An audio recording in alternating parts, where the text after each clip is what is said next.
जम्मू के आंवला स्थित कारगिल सभागार में पीओजे के विस्थापित सेवा समिति द्वारा एक प्रेस कॉन्फ्रेंस आयोजित की गई। समिति के प्रधान डॉक्टर दीपक कपूर ने पाकिस्तान सरकार पर पीओजेके के लोगों के अधिकारों के हनन और क्षेत्र के विकास की अनदेखी का आरोप लगाया। उन्होंने कहा कि लोग रोजगार, राजनीतिक प्रतिनिधित्व और बुनियादी सुविधाओं की कमी से जूझ रहे हैं। समिति ने संयुक्त राष्ट्र मानवाधिकार समिति से मामले का ज्ञापन लेकर हस्तक्षेप करने की मांग की। साथ ही भारत सरकार से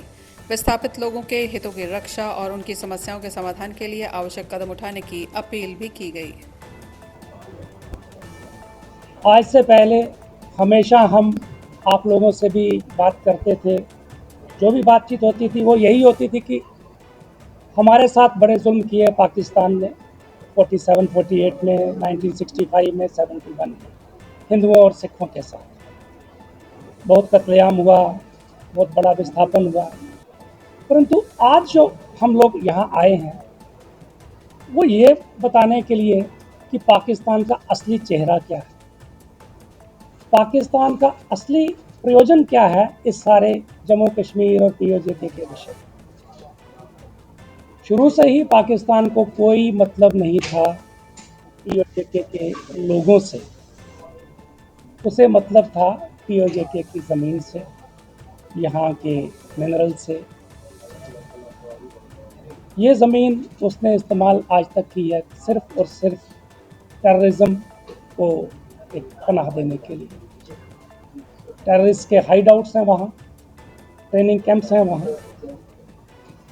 जो कुछ भी वहाँ बनता है, जो वहाँ की मिनरल्स हैं, वहाँ की बिजली तक जो मंगला डैम बनाया गया वो भी वहाँ के लोगों को नहीं मिलती। सभी जानते हैं कि 22 अक्टूबर 1947 में जब पहला हमला किया पाकिस्तान आर्मी ने, कबायलियों का नाम देते हैं पर वो सारा आर्मी हमला ही था, ऑपरेशन गुलमर्ग। उसके बाद जैसे पहले मैंने बताया कितना बड़ा एक कत्लेआम किया, मुजफ्फराबाद, मीरपुर, कोटली, पुंछ, कलंदरी, राजौरी, रेवा, बटाला, सभी जगहों पे तो बहुत बड़ा विस्थापन हुआ, लोग यहाँ आके जगह जगह बस गए। फिर अब उसके बाद से 65 में जब हमला किया, फिर रेवा बटाला में, 71 में किया, जोड़िया में, छम साइड में, तो इस तरह के काम वो करता रहा पाकिस्तान,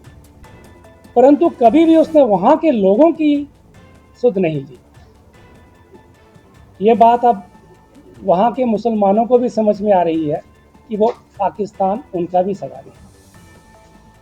हालांकि 1974 जो उनका इंटरिम कॉन्स्टिट्यूशन एक्ट बनाया पाकिस्तान ने,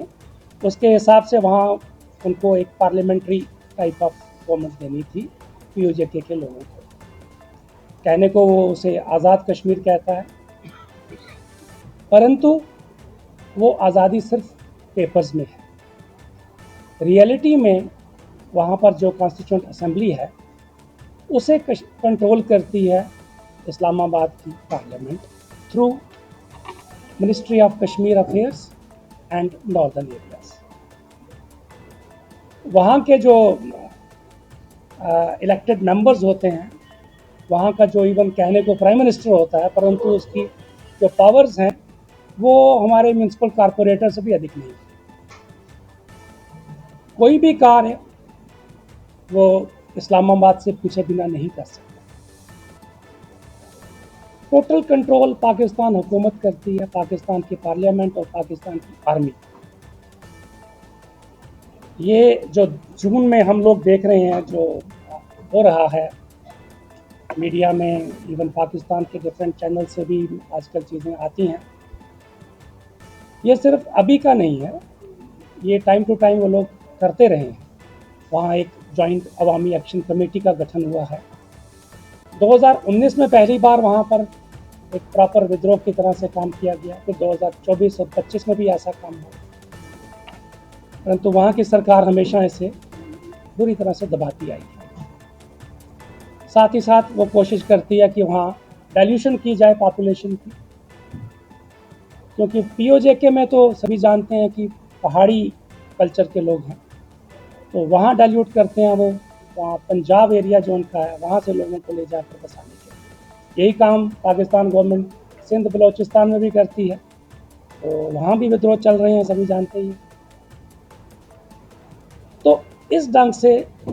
पाकिस्तान ने टाइम टू टाइम हमेशा प्रयास किया है कि वहाँ से जो भी आवाज़ उठती है, हालांकि उनके बड़े बेसिक्स ही शुरू में प्रॉब्लम्स थी,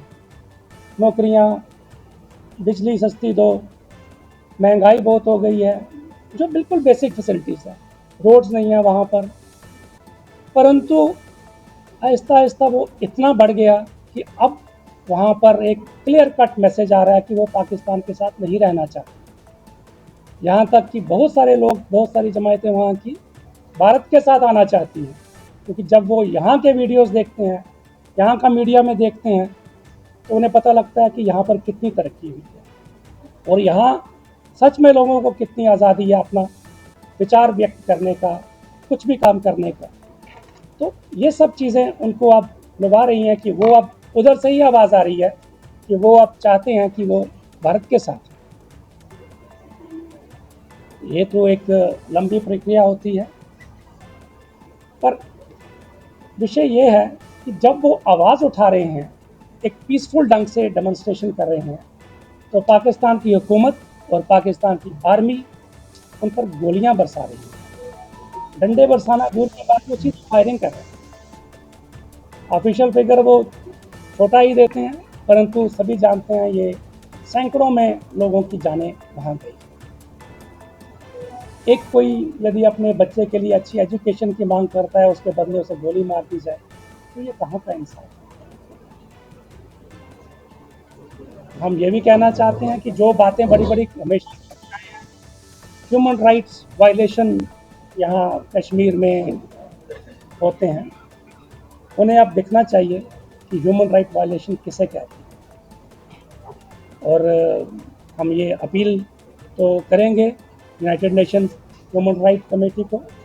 कि इसका संज्ञान लें और इस पर कार्रवाई भी होनी चाहिए, पाकिस्तान पर सैंक्शंस लगनी चाहिए